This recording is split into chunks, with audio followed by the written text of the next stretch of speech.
வணக்கம்.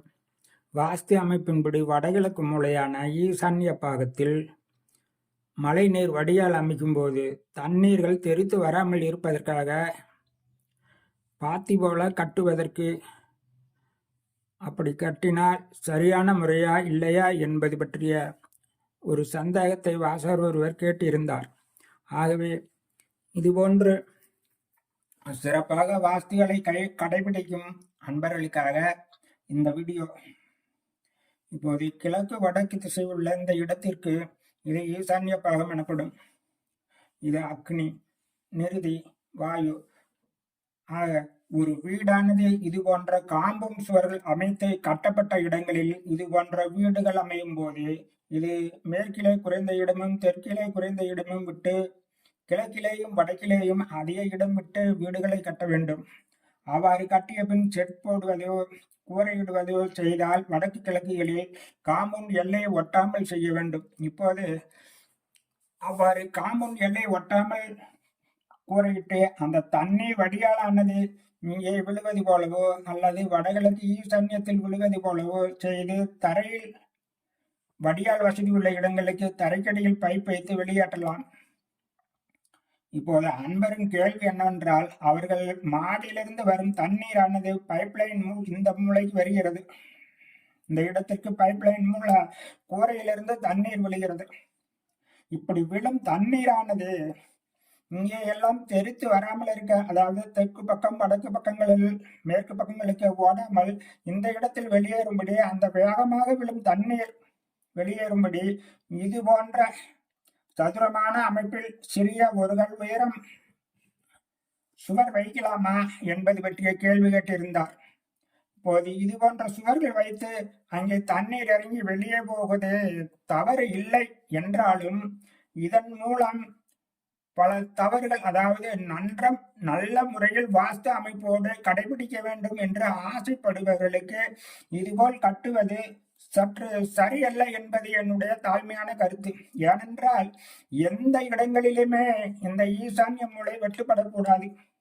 அதாவது ஒரு பள்ளமான அமைப்பாக வந்தாலும் உயரமான அமைப்பாக வந்தால் அப்படி ஒரு உயரமான அமைப்புகள் வரவே கூடாது.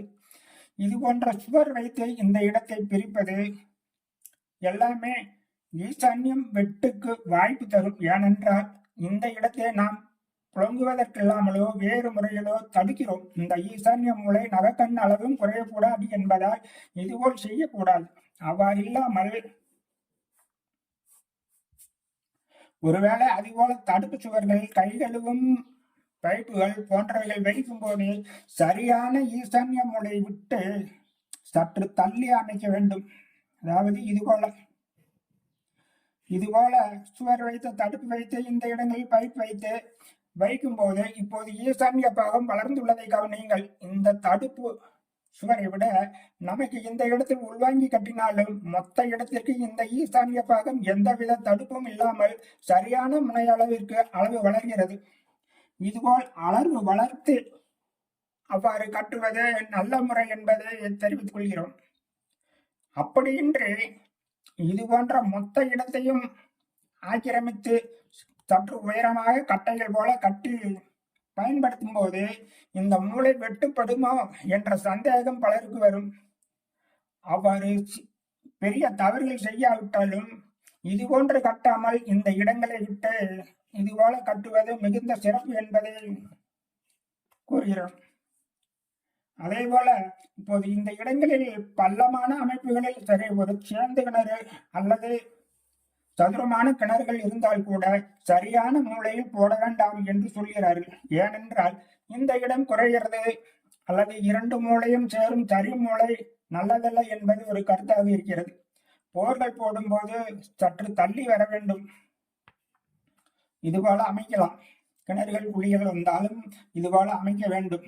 அவ்வாறின்றி வீட்டின் ஈசான்ய முனையிலிருந்து நமது காம்பவுண்ட் சுவர் ஈசான்ய முனைக்கும் நேரில் நூல் பிடிக்கும் போது இந்த கோட்டிற்குள் ஒரு குழி, கிணறு, ஏதாவது தொட்டிகள் வராத வகையில் அமைப்பது சிறப்பாகும்.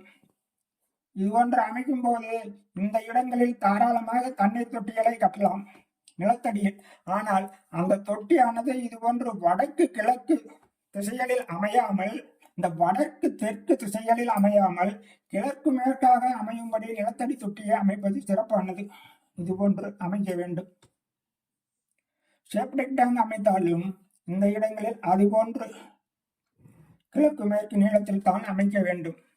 நிலத்தடி தொட்டிகளை மட்டும் வடக்கு தெற்காக அமைப்பதை கண்டிப்பாக நீங்கள் தவிர்க்க வேண்டும். இது தவறான முறை.